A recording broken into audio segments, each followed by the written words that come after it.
Now I want to introduce Luke Chambers of Raaft, the easy-to-use software that helps software as a service SaaS companies reduce customer cancellations. Luke? Am I on?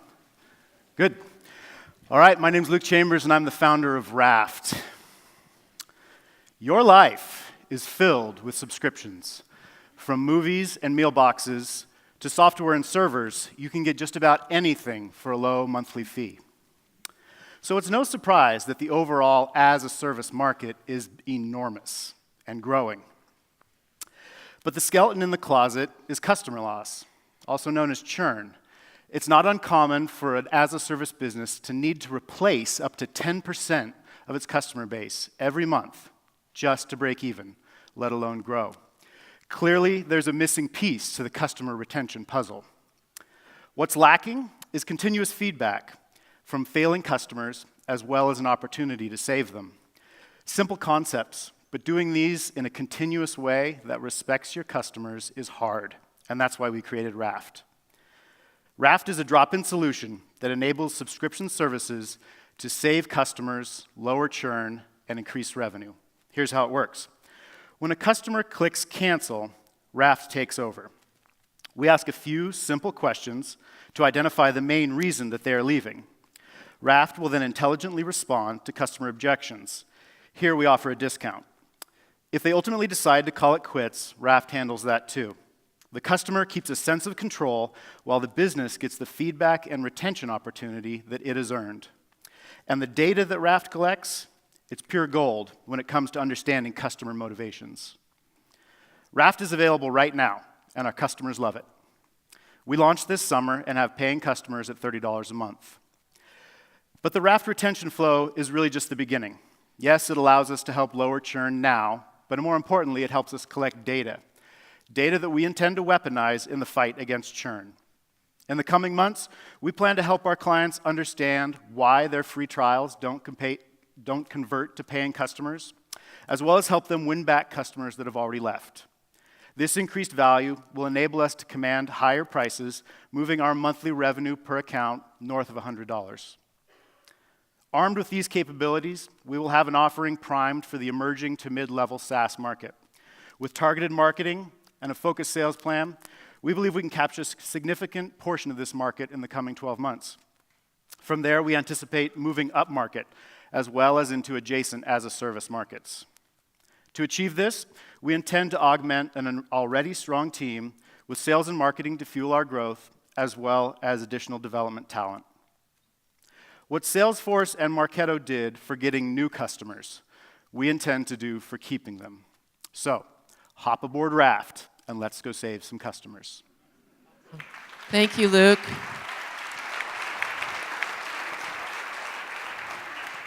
Hey, that's a great pitch, and definitely a real problem. I think anyone who's been in a SaaS business or recurring revenue business has felt this and watched those retention curves, and you make a little bit of an adjustment, and it has a lot of value. So I like the value prop. Are your target customers startups initially? That's the initial market that we're targeting, yeah. Clearly, Raaft is applicable to any subscription-based business. But what we're targeting early on is startups to mid-level, primarily because Raaft's value proposition is twofold. It's keeping customers now, but then getting the feedback to reduce churn in the future.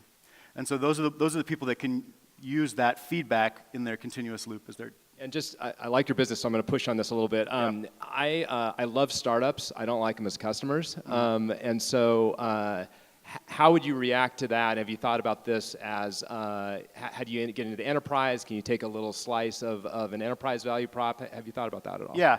So we use Intercom as a sort of a model for us. And if you're aware of Intercom, they provide ways to communicate with your customer online and that as a service, right? And so we think that we sort of follow that model kind of on the back end of the customer lifecycle. And if you run a SaaS business, even a startup, Intercom or a way to communicate with your customers via chat is absolutely has enough value that it's just a no-brainer to do. And we believe that Raaft can be the same thing. help those customers retain enough revenue that it's just an automatic win for them. Can you also talk about, and you mentioned it in your pitch, I just wanted you to talk about a little bit more about how you're going to offer the service of interpreting the data and the insights, right? Like data is great, but how do you actually help people make action on it? Yeah. And then how can you potentially get more predictive about it as well? Yeah, data without insights is just data. And so one of the things that is right in front of us in terms of our roadmap is trying to elevate insights out of that data. So we capture two types of data, quantitative and qualitative. The quantitative is pretty easy with averages and trends and things like that. It's the qualitative to take when you ask the question, what could we have done to keep you as a customer? If we can surface trends out of that and tell our customers that, hey, your customers that are on this plan that you got through this channel tend to be price sensitive, tend to talk about bugs, things like that. If we can elevate those, I think it'll be a real win. How much are you raising again, and what are the milestones you want to reach with that raise? Yeah. Well, I think my answer to that would be that we are open to a round of funding. At this point, we have been fully bootstrapped, and we're seeing what the future holds for us. That was a really vague answer. I'll let it go because we're in the audience here. So, How about some questions from the audience? Yes, right here. Good toss, good catch. All right, Brianna McDonald, Kretzer Forum Northwest. I just like to understand a little bit more on the consumer end. So for me, I get tons of email all the time. And when I want to go through and try and clean my inbox and unsubscribe for things, the last thing I want to do is go through and answer a series of questions. Right. I just want to be done. Right. So if I do choose to, unsubscribe from a service, can I unsubscribe immediately, or do I actually have to go through the prompts of answering these questions to further my unsubscription? And if that is the case, how do you actually think that consumer is going to react to that? They're going to actually stay on as a customer, because if I've made the decision to stop working with this company for whatever reason, I'm pretty much done. Yeah, fair question. I'd answer that in a couple ways. So first of all, we're not really targeting email specifically or really at all in terms of unsubscribing from a list, right? These are services that you've signed to pay for that people are unsubscribing from. And so if we think about sort of what some of the ways that clients that have come to us are currently getting the information that we're asking for, it's by asking their customers to pick up the phone and call to cancel, right? And that's really painful. No customer likes to have to pick up the phone to call to cancel. And so what we are doing is we are elevating this idea that you didn't talk to me when I signed up for your service. Don't require me to talk to you when I cancel. So, but to answer your question directly, you said that I don't want to have to go through a series of questions in order to cancel. We try to be very clear that what the path to cancellation is. We're not interested in putting up roadblocks to cancellation, and any of those questions can be optional as well. So just a quick follow on then. So who is exactly your target market? And I mean, you mentioned startups, but that's really vague. So what is your go-to-market strategy, and then how do you scale it from there? Because I guess I really don't understand who your customer is. Mm-hmm. So our customer would be a business that has a subscription-based recurring revenue model. Our go-to-market strategy is going to be to focus on early-stage subscription-based businesses so that we can help them get the feedback and the retention opportunity that they need. We intend to get there in front of that audience by doing knowledge, content marketing, being knowledge and thought leadership in terms of this respecting your customer in the offboarding process. Does that answer your question? And here's the thing.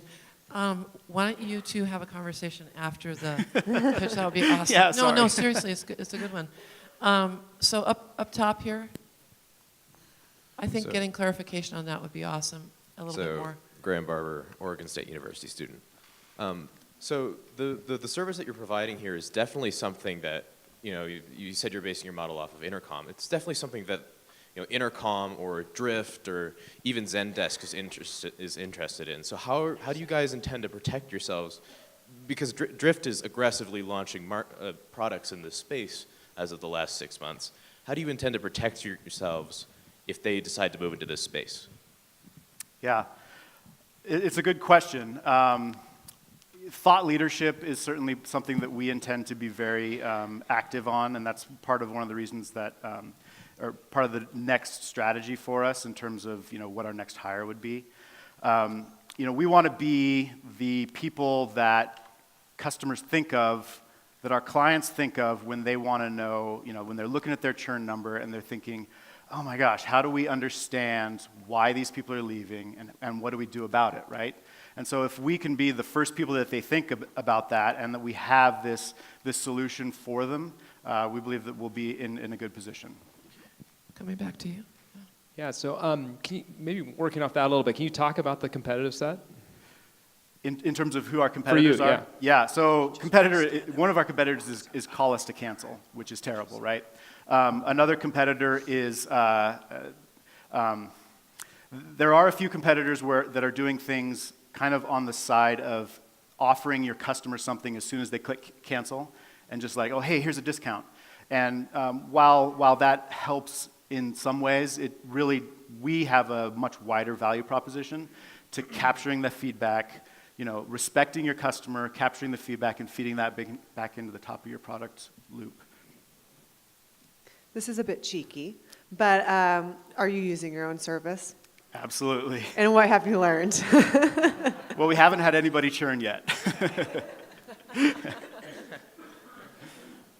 you learn anything else?